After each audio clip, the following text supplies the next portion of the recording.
men. Oke, semuanya tentunya kalian balik lagi bersama gue Nunuy, tentunya hanya di channel kesayangan kalian yaitu channel Nunuy Zulilmi. Oke, di konten serunya sepak bola kali ini, serunya sepak bola Indonesia, gue mau membahas yang baru menjalani pertandingan uji coba sekaligus peresmian jersey klub juara bertahan 2 kali berturut-turut Persib Bandung. Gue bilang ini mengalami perbaikan, mengalami naiknya grafis dari semenjak Piala Presiden selesai, dan sekarang penampilan Persib Bandung patut untuk diwaspadai untuk kompetisi yang akan datang untuk Super League. Oke, selanjutnya, masa sih Persib Bandung mau juara 3 kali berturut-turut? Mungkin aja kalau dia bisa konsisten mainnya seperti tadi gitu, melawan salah satu klub asal Australia yang musim lalu klub itu peringkat 4, nama klubnya Western Sydney. Persib Bandung menang 1-0 dan Persib Bandung layak dibilang bermain bagus, cukup bagus. Ada perbaikan, ada perbaikan permainan di sana terlihat jelas, ada perbaikan zona defense terlihat jelas di sana juga. Walaupun hasilnya seri, kalau emang gue bilang mainnya bagus ya gue bakal tetap gue bilang bagus sob. Ini kebetulan aja hasilnya Persib Bandung berhasil mempersembahkan kemenangan 1-0, kemenangan tipis, dan ya di babak pertama pertandingan selesai dengan skor 0-0 sama kuat, tapi di menuju dari awal pertengahan babak pertama pertandingan dimiliki oleh Western Sydney. Jelas sebetulnya sepanjang pertandingan Western Sydney yang menguasai bola. Persib Bandung cuman menjalankan reaksi football, serangan balik doang, kontra strategi dari Victoria Sydney dari Western Sydney, Victoria Sydney.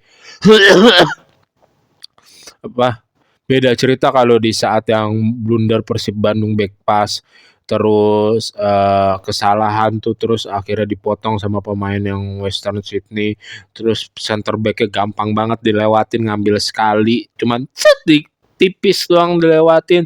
Beruntung ada si kipernya siapa, Tema Mursadat yang lagi tampil bagus, tampil baik, ditutup pakai badannya, kalau nggak salah kena badannya gitu, dari kipernya Persib Bandung. Terus yang kedua, dari sisi sebelah kiri pertahanan Persib Bandung, itu bola di crossing, dilayangkan, diumpan silang, disundul, terus bola masih terkena tiang, padahal kiper Persib Bandung udah bisa dibilang mati langkah lah gitu.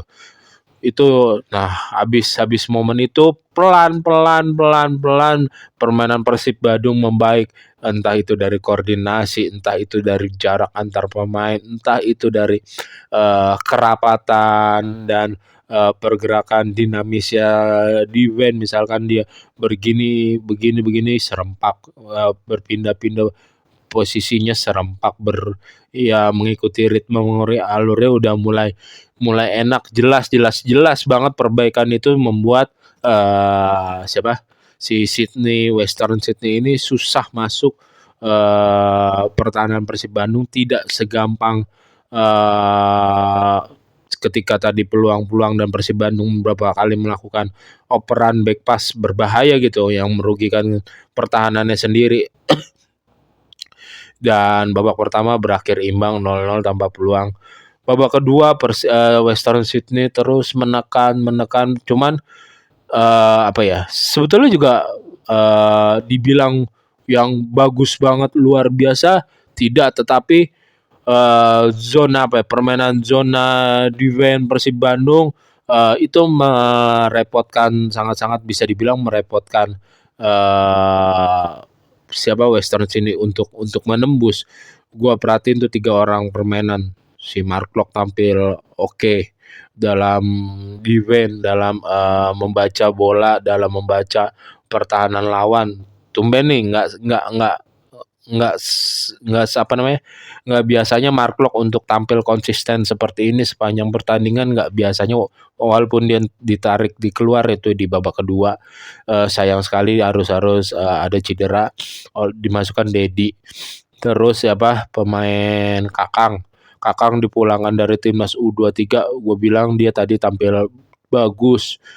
Terus si siapa Beckham yang gue bilang pergerakannya dribblenya juga 2 kali apa 3 kali luar biasa, dan satu pergerakan positif Beckham yang dari kiri set dia cekin cekot ke kanan, buang terus ditarik sampai bajunya sama pemain Western Sydney, dan pelanggaran ya Beckham juga digantikan oleh Febri Haryadi.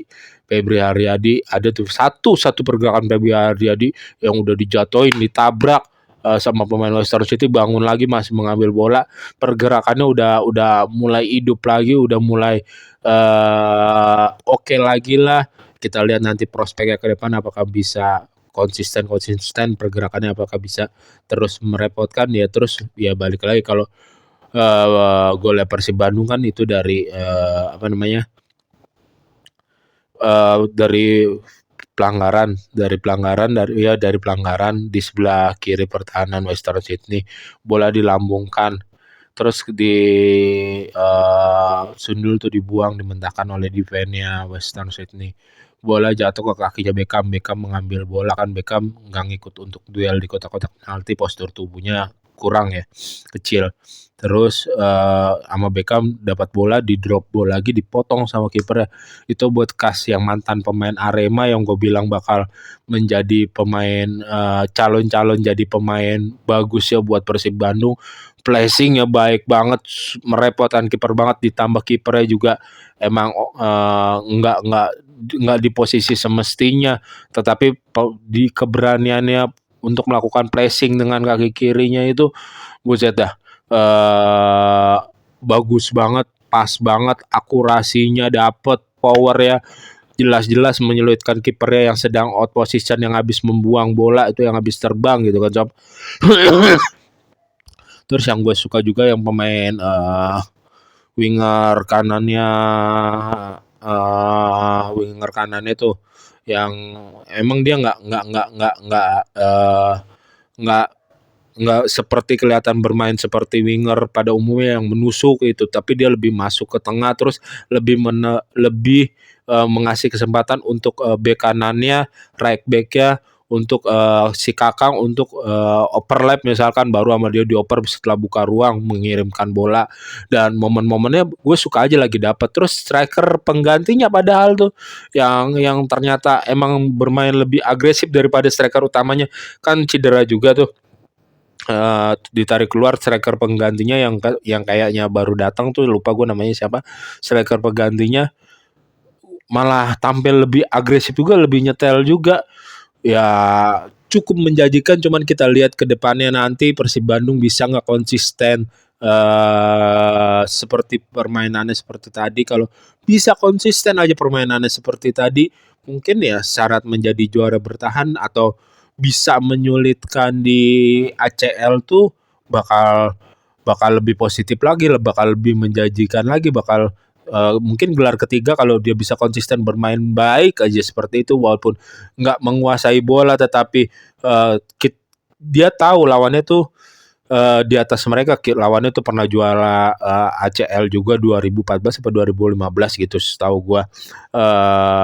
Tadi gue nyari-nyari info juga. Terus padahal timnya itu baru dibentuk tahun 2011 atau 2012 yang tadi si Western Sydney.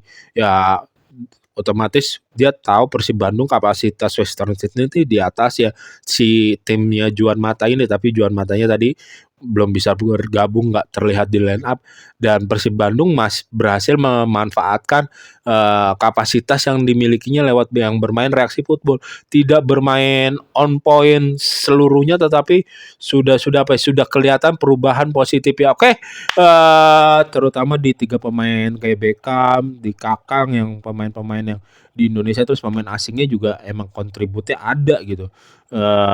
Ya tinggal kita lihat bisa konsistennya aja gitu kan. Dan sekian Sob konten serunya sepak bola kali ini. Saksikan terus konten serunya sepak bola jika kalian menyukai dan menikmati konten serunya sepak bola bersama gua Nunuy. Jangan lupa untuk subscribe, comment, like, and share, and see you and bye-bye. Ingat Sob, jaga kesehatan kalian.